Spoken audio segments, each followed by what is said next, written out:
അഴകും ഫാഷനും ഒരുമിക്കുന്ന 1 gram gold ആഭരണങ്ങൾ, ഫാൻസി ഐറ്റംസ്, കോസ്മെറ്റിക്സ്, ബാഗുകൾ, പ്രമുഖ കമ്പനികളുടെ ട്രോളി ബാഗുകൾ എന്നിവയുടെ ഏറ്റവും പുതിയ കളക്ഷനുമായി Misba fancy and gold covering.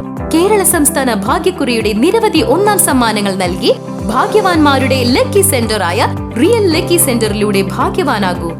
Akamala കുഴിയോട് പ്രദേശത്ത് വന്യമൃഗശല്യം രൂക്ഷമായ സാഹചര്യത്തിൽ മനുഷ്യന്റെ ജീവൻ സംരക്ഷിക്കാനുള്ള നടപടി ഭരണാധികാരികൾ സ്വീകരിക്കണമെന്ന് അഖിലേന്ത്യാ ജനാധിപത്യ മഹിളാ അസോസിയേഷൻ പ്രമേയത്തിലൂടെ ആവശ്യപ്പെട്ടു. എങ്കക്കാട് ഒടുവിൽ കുഞ്ഞികൃഷ്ണ മേനോൻ വായനശാല ഹാളിൽ നടന്ന സമ്മേളനം മഹിളാ അസോസിയേഷൻ ജില്ലാ പ്രസിഡന്റ് എം ഗിരിജാദേവി ഉദ്ഘാടനം ചെയ്തു.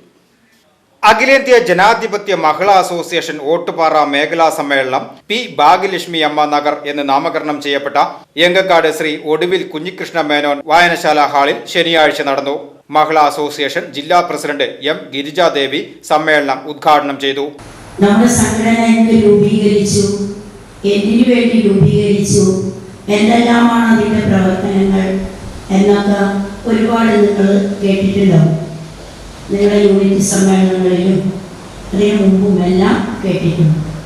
പക്ഷേ ഇന്ത്യയിൽ എല്ലാ 3 വർഷവും ഇതുപോലെ കൃത്യമായി സംഘടനയെ പരിശോധിച്ച്, അതായത് അടിത്തൊട്ട് യൂണിറ്റ് മുതൽ വേനൽ കമ്മിറ്റി, അഖിലേന്ത്യാ കമ്മിറ്റി വരെ എല്ലാ 3 വർഷം കൂടുമ്പോഴും അത് ആ സംഘടന 3 വർഷം നടത്തിയ പ്രവർത്തനങ്ങൾ കൃത്യമായി പരിശോധിച്ച് അതിലെന്തെല്ലാം മാറ്റങ്ങൾ വരുത്തണം, ഇനി അടുത്ത 3 വർഷക്കാലം എന്തെല്ലാം പ്രവർത്തനങ്ങളാണ് നമ്മൾ ഏറ്റെടുക്കേണ്ടത് എന്നതെല്ലാം തന്നെ കൃത്യമായി പരിശോധിച്ച് ഇതുപോലെ എല്ലാ 3 വർഷവും സംഘടനയെ പരിശോധിച്ചുകൊണ്ട് സമ്മേളനം നടത്തുന്ന ഇന്ത്യയിലെ ഏക മഹിളാ സംഘടനയാണ് അഖിലേന്ത്യാ ജനാധിപത്യ മഹിളാ അസോസിയേഷൻ.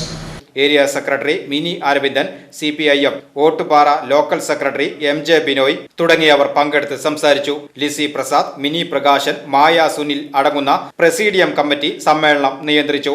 മേഖലാ സെക്രട്ടറി സിന്ധു പ്രകാശൻ പ്രവർത്തന റിപ്പോർട്ട് അവതരിപ്പിച്ചു. സമ്മേളനത്തിൽ സെക്രട്ടറിയായി മായ സുനിലിനെയും പ്രസിഡന്റായി ലിസി പ്രസാദിനെയും ട്രഷററായി ഷീല S കൃഷ്ണയെയും ഉൾപ്പെട്ട 25 അംഗ കമ്മിറ്റിയെ തെരഞ്ഞെടുത്തു. VCB news Enkakkad.